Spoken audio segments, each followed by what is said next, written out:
আসসালামু আলাইকুম। আপনি যতই ভালো ইংরেজি শিখেন বা জানেন কোনো লাভই নেই যদি না আপনি মুখের জড়তা দূর করতে না পারেন। ভালোভাবে ইংরেজি বলতে সর্বপ্রথম আমাদের মুখের জড়তা কাটিয়ে ফ্লুয়েন্সি আনতে হবে। ফ্লুয়েন্সি আনার জন্য আপনাকে একগাদা ইংরেজি পড়তে হবে না, শুধুমাত্র ছোট ছোট ভার্ব দিয়ে সেন্টেন্স তৈরি করে প্র্যাকটিস করতে হবে।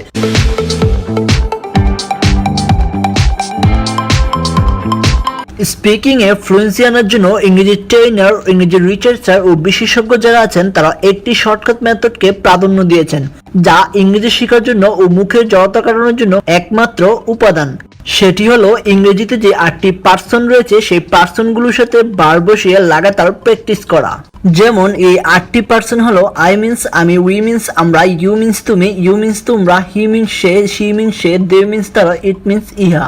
এই 8টি পার্সন ব্যবহার করে তাদের পরে ভার বসিয়ে লক্ষ লক্ষ ইংরেজি সেন্টেন্স তৈরি করা সম্ভব। সেগুলো যত স্পিডে সম্ভব প্র্যাকটিস করতে হবে, আর তাতেই ফ্লুয়েন্সি চলে আসবে এবং নার্ভাসনেস কেটে যাবে।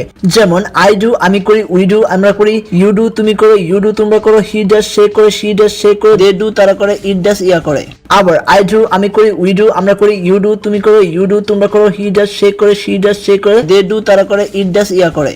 এইভাবে 8টি পার্সনকে একটানা এক নিঃশ্বাসে বলতে পারলে আপনার মুখের জড়তা কেটে যাবে এবং আপনি অনেকাংশে ইংলিশে ফ্লুয়েন্স হয়ে যাবেন। যেমন আই আমি, উই আমরা, ইউ তুমি, ইউ তোমরা, হি সে, শি সে, দে তারা, ইট হিয়া। আই আমি, উই আমরা, ইউ তুমি, ইউ তোমরা, হি সে, শি সে, দে তারা, ইট হিয়া। সো এইভাবে এক নিঃশ্বাসে পার্সনের সাথে বার বসিয়ে লাগাতার প্র্যাকটিস চালিয়ে যেতে হবে। যেমন আমরা যদি আরেকটা ভার্ব নিয়ে প্র্যাকটিস করি, আই প্লে আমি খেলি, উই প্লে আমরা খেলি, ইউ প্লে তুমি খেলো, ইউ প্লে তোমরা খেলো, হি প্লেস সে খেলে, শি প্লেস সে খেলে, দে প্লে তারা খেলে, ইট প্লেস ইয়া খেলে।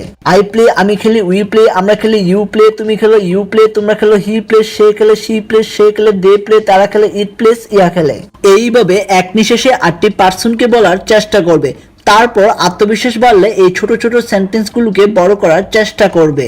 এইভাবে 8টি পার্সনকে প্র্যাকটিস করলে আপনার মুখের জড়তা কেটে যাবে এবং ইংলিশে অনেকাংশে ফ্লুয়েন্স হয়ে যাবেন। আশা করি ভিডিওটি ভালো লেগেছে। Thanks for watching and hit the subscribe button.